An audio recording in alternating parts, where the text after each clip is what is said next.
has decided to pull 5 million barrels a day off the market, and it came down from 102 million barrels daily produced to 97.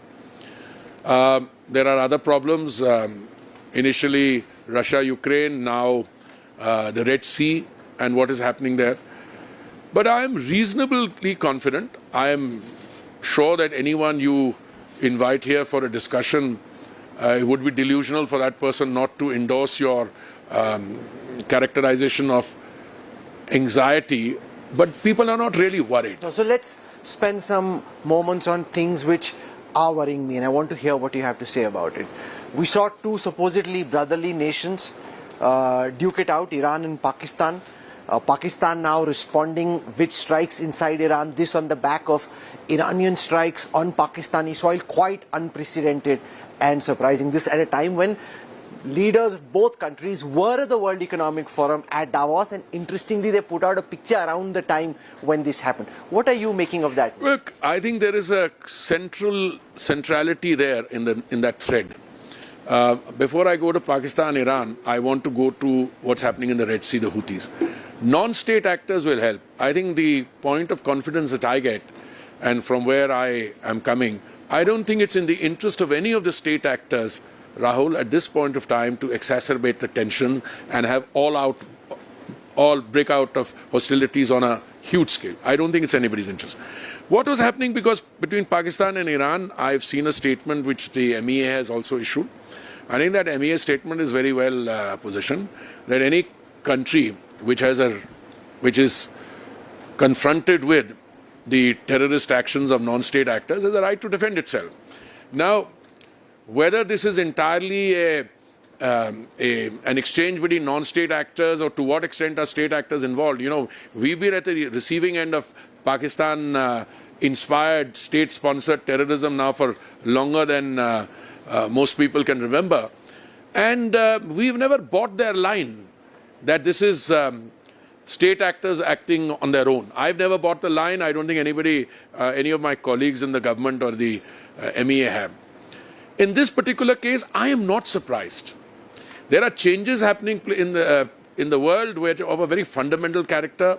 You had a situation where a rapprochement or an approach to a rapprochement was announced between very major state actors in that country. Some of the non-state actors were not reconciled. Did they carry out those attacks in the Red Sea on their own, or in the belief that the state actors would have their back? I personally think there is an overwhelming show of force there, and I don't think people would want to cross the line. So that's what gives me confidence. Pakistan and Iran, I'm not surprised at all, because what I heard was what these people were doing, going inside Iranian territory and carrying out certain acts. Now, without all the information being available, I was not surprised that the other state decided to act in self-defense. So that's the MEA statement, and that's about as far as I can go in terms of my understanding of the situation. And you've also seen how these charges have been leveled against Pakistan, and Pakistan always in denial. Now even a country like Iran is supposed to be friendly, making and acting on that charge. Rahul, I have had the privilege of chairing the 1373 or the Counter-Terrorism Committee of the UN Security Council. We were on the Security Council the 2 years that I was in New York. Whenever it came to a listing of a Pakistani terrorist entity, there was no doubt amongst anyone in the Security Council that that entity needed to be listed. Whether it was the Al-Qaeda Sanctioning Committee, or it was the 1373, or there was another number which I don't remember, it's always one country which would not say that they are not terrorists, but they would put a hold on that and they would stop the proscription. Now, you know what the story is. But I think we are reaching a point, Rahul, where it's getting embarrassing even for them. Because today, the world is facing economic challenges. Half the world is in recession. The other half is flirting with it. There are points of turbulence. I think everybody wants that in a situation where major elections are going to be held in major countries, and I mean the United States, who ours also, but we are fortunately insulated from this turbulence. People want to ensure that their presence or their interests in any further movement is there. That's why they assert their personality. Otherwise, it makes no sense.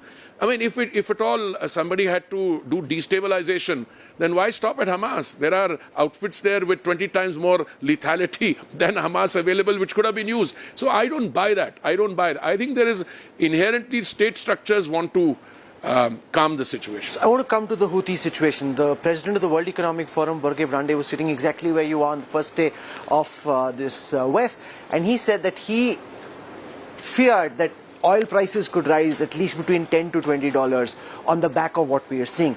Now, how do you think, Minister, as somebody with the diplomatic perspective and as Energy Minister, given that there is this desire that you need to do more, it's a very small militia, of course, but there's a desire you need to smoke them out, do more, and the consequences potentially of escalation? I don't subscribe to the potential escalation theory for a variety of reasons.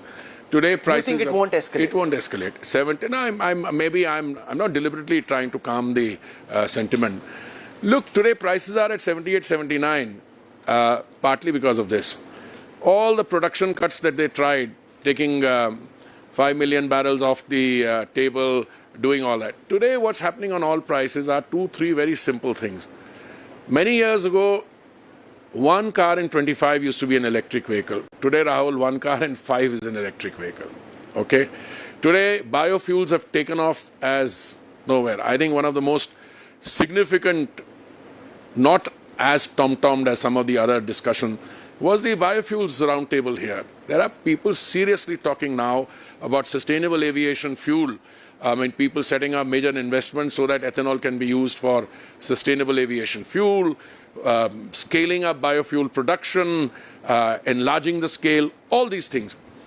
Yes, there is always a danger of the non-state actor threat, which you say.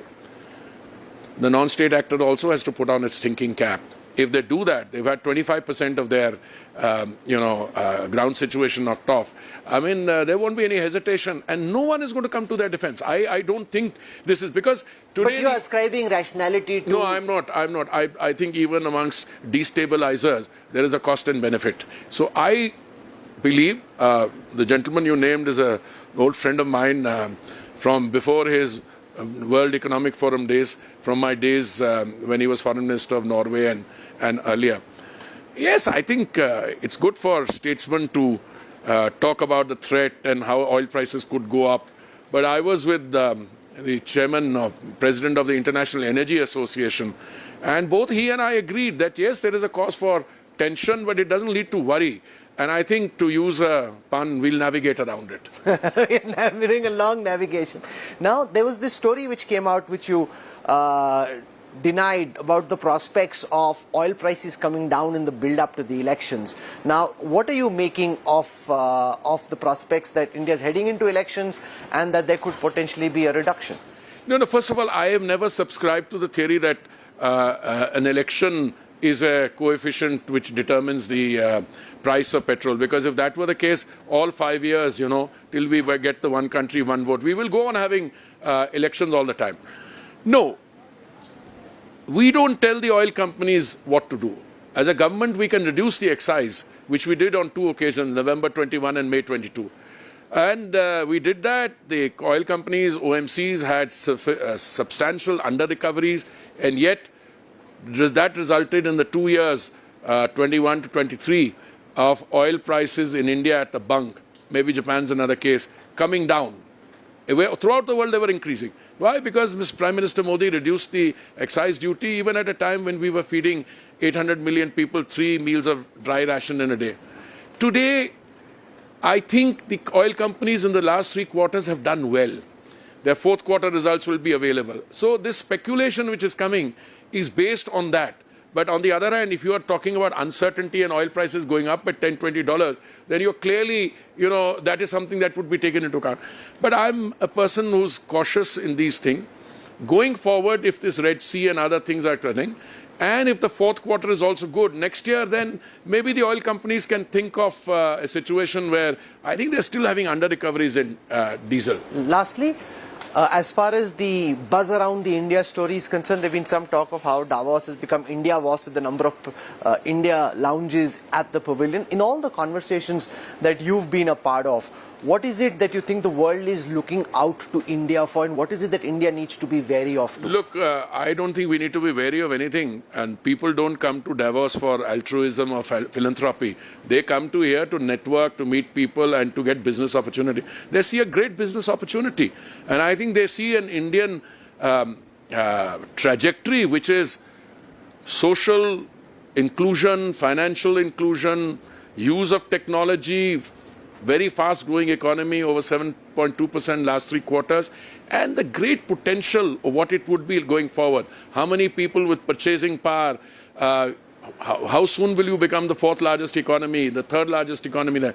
I think that is what people are betting on, and that is what is resonating here.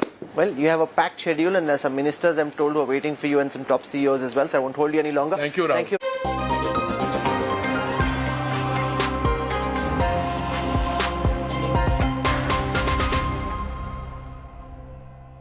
Welcome to Business Today Television. I'm Siddharth Zarabi, and with me here, Mr. Shaktikanta Das, the Governor of the Reserve Bank of India. Thank you very much, Mr. Das, for joining us at the India Today Business Today studio